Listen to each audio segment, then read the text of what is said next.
The political season leading up to the midterms has come with a lot of ups and downs. And today, the Maricopa County recorder and sheriff provided an update on security measures and how to avoid misinformation. Fox 10's Stephanie Bennett joins us now with the details on this. Steph? Good evening, John and Christina. Yeah, it's the final stretch across the finish line, and everybody's getting a little bit tired at this point, a little bit frustrated as well. Today's press conference was surrounded by election security, both physically, like the barriers that you see behind me now surround the elections office, but also the security of peace of mind, knowing your ballot is counted and trying to shut down any false or misleading information that may spread.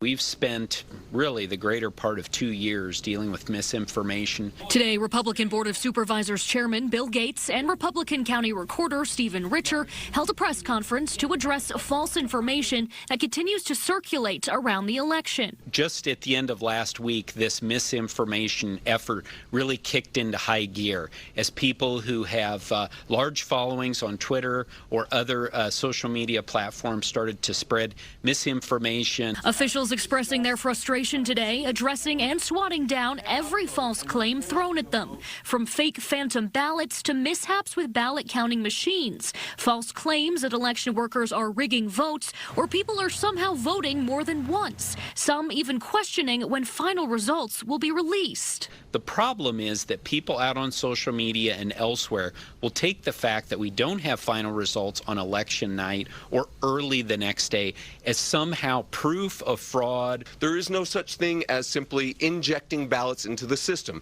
You would first have to create fake voter registration profiles, and to do that, you would have to fool the Social Security Administration. There are only votes for registered voters, and there will never be more votes than there are registered voters. But all eyes are on Arizona. Since the 2020 election, security has tripled, and Sheriff Paul Penzone says threats from voters and candidates will not be tolerated. Your words matter. And if you choose words that invoke violence, you will be listed on the criminal reports also. The sheriff's office is also preparing for physical threats. The elections office is now looking more like a prison than a place for democracy. And at this point, I don't have any patience.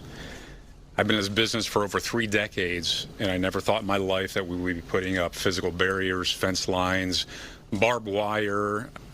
Anybody out there whose intentions are to undermine this effort, to create fear, to intimidate good men and women who are trying to facilitate this process, you will have to go through us to get there, and it's not going to happen on our watch.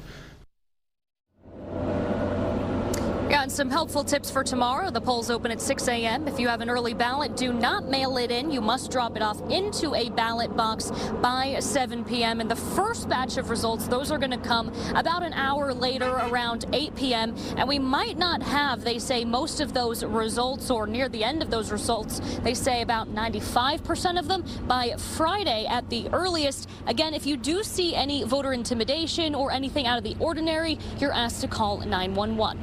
Reporting live tonight in Phoenix, Stephanie Bennett, Fox 10 News.